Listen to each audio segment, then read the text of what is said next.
सभी को नमस्कार।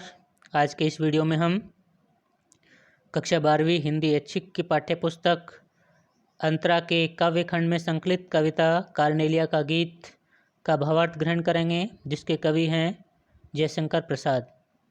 बढ़ते हैं कविता की तरफ। सबसे पहले कविता के पाठ के द्वारा कविता का भावार्थ ग्रहण करें। अरुण यह मधुमेह देश हमारा, जहाँ पहुँच अनजान क्षितिज को मिलता एक सहारा।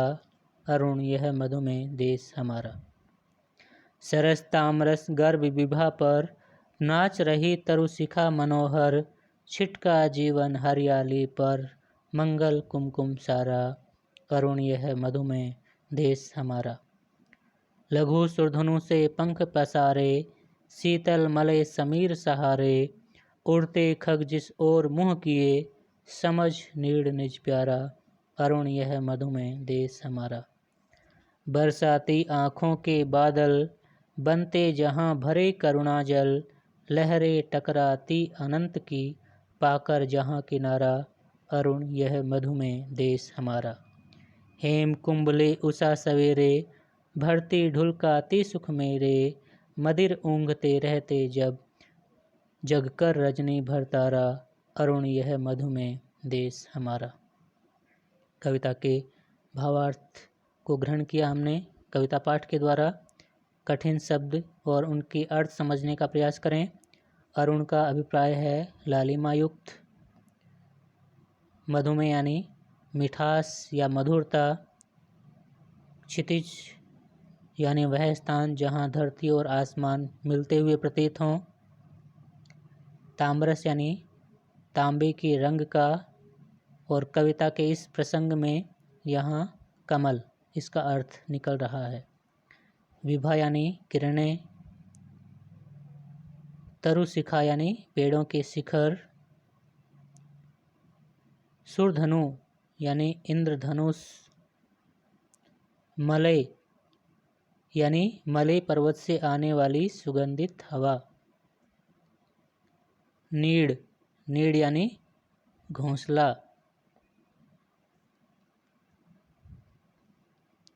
हेम कुंभ यानी स्वर्णिम कलश। तो ये कविता के कुछ शब्दार्थ।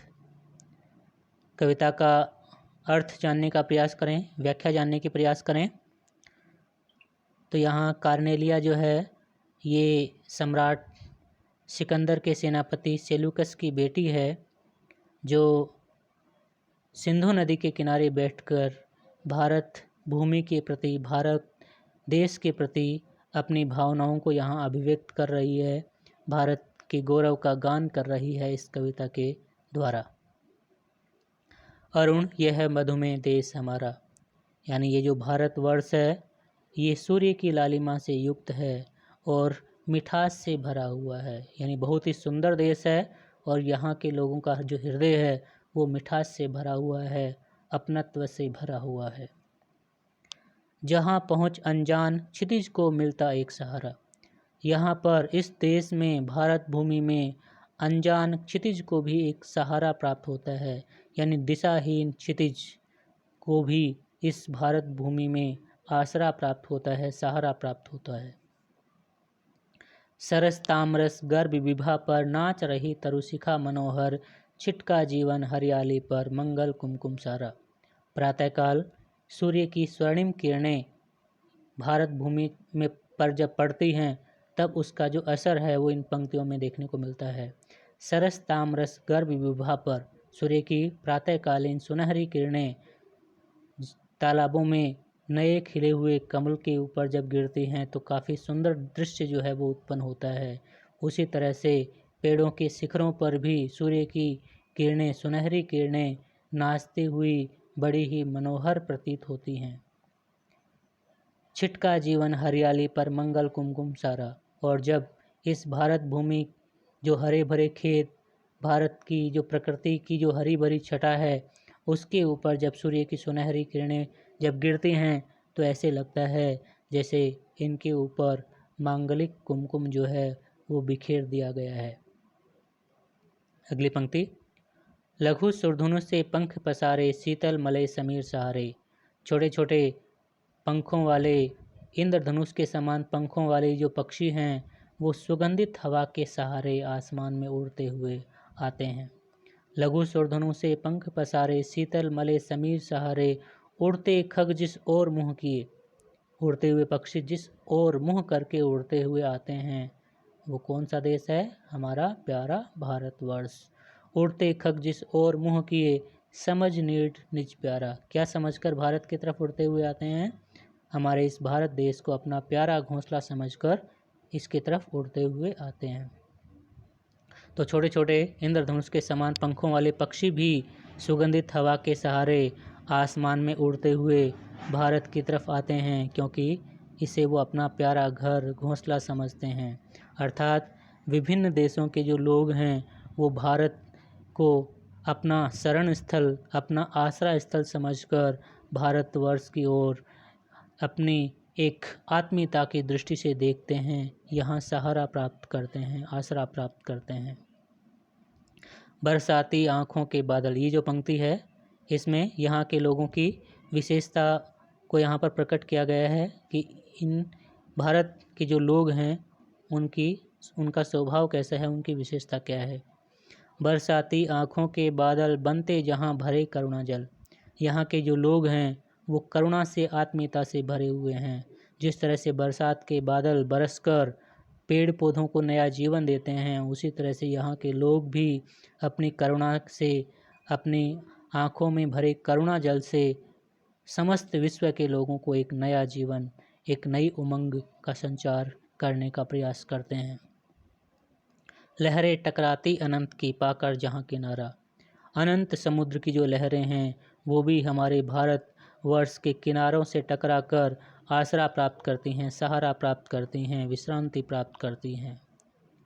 और अंतिम दो पंक्तियों में सुबह के समय का जो वर्णन है, हेम कुंभले उषा सवेरे, भरती ढुलकाती सुख मेरे। यहाँ पर सूर्य जो बाल सूर्य जो है, स्वर्णिम सूर्य जो है, उसे हेम कुंभ कहा गया है, यानी सुनहरा कलश बताया गया है।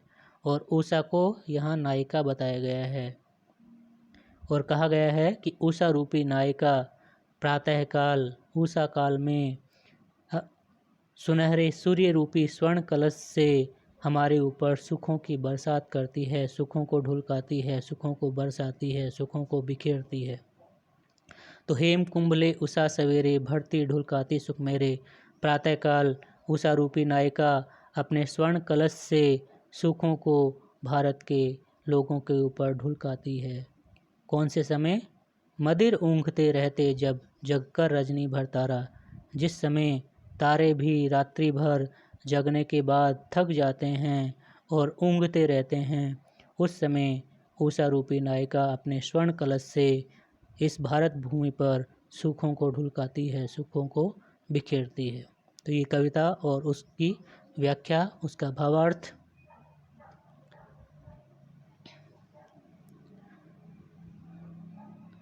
कविता के शब्दार्थ जिनका अर्थ बताया जा चुका है पहले, फिर भी एक बार देखें इनको।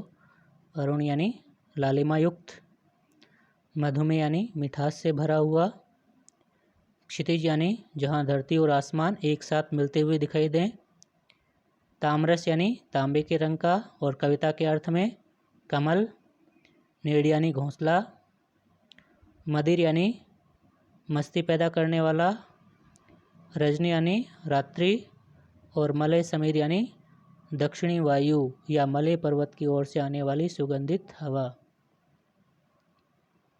बढ़ते हैं अगली स्लाइड की तरफ। गृह कार्य।